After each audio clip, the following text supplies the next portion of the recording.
ഏതെങ്കിലും ഒരു മെക്കാനിക്ക് അല്ലെ ഡോക്ടർ നമ്മളോട് ഒരു കാര്യം ചെയ്യരുതെന്ന് പറഞ്ഞാൽ പിന്നെ ഒരിക്കലും പിന്നെ ചെയ്യാൻ നിൽക്കരുത് കേട്ടോ. ഈ കിടക്കുന്ന സ്വിഫ്റ്റിൻ്റെ എഞ്ചിനാണ് കിടക്കുന്നത് കേട്ടോ. അപ്പോൾ ഇതിൻ്റെ ഒരു എൽബോ പൊട്ടി അവിടുന്ന് കൂളിൻ്റെ ലീക്കായി ഈ വണ്ടി ഓവർ ഹീറ്റ് ആവുന്നുണ്ടായിരുന്നു. അപ്പോൾ നമ്മളെ വിളിച്ചപ്പോൾ നമ്മൾ പറഞ്ഞു, ചേട്ടാ വണ്ടി ഇനി ഓടിക്കരുത്, അനക്കാണ്ട് വെക്കണം, ഓടിക്കരുതെന്ന് പറഞ്ഞ വണ്ടി പുള്ളി എടുത്ത് ഓടിച്ച് ഹെഡിൻ്റെ ഗ്യാസ്കറ്റും പോയി. അവസാനം ഓയിലും വെള്ളവും കൂടെ മിക്സായി. ഇത് ഓയില് മാറാത്തതുകൊണ്ട് കുഴപ്പമൊന്നുമില്ല കേട്ടോ. ഇത് നല്ല വണ്ടിയായിരുന്നു. ഈ കോലത്തിലായി ഇവിടുത്തെ വെച്ചെന്ന് കഴിഞ്ഞാൽ ഓയിലും വെള്ളം കൂടെ കലക്കി അടിച്ച് പതച്ച അവിടെ വന്ന കേട്ടോ. ഈ കോലമായി, ഓയിലും വെള്ളം കൂടെ മിക്സായി. ഇപ്പോൾ ഈ ഹെഡിൻ്റെ ഗ്യാസ്കറ്റ് മാറാൻ തീരുന്ന കംപ്ലയിൻ്റ് ഉണ്ടായിരുന്നുള്ളൂ. അത് ഇപ്പം ഇപ്പോൾ എഞ്ചിമണി ആവേണ്ട അവസ്ഥയായി. ഫുള്ള് രണ്ടും കൂടെ മിക്സായി പതഞ്ഞ് കിടക്കും കേട്ടോ.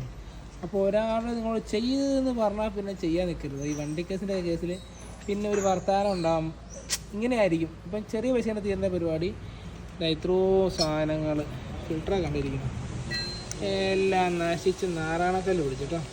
അപ്പോൾ ഹെഡ് ഗ്യാസ്കറ്റ് മാറേണ്ട കേസുണ്ട്, അത്ര ഉണ്ടായിരുന്നുള്ളൂ. ഇപ്പോൾ ഈ വണ്ടി ഫുള്ള് എൻജിൻ പണിയുടെ അവസ്ഥയായി.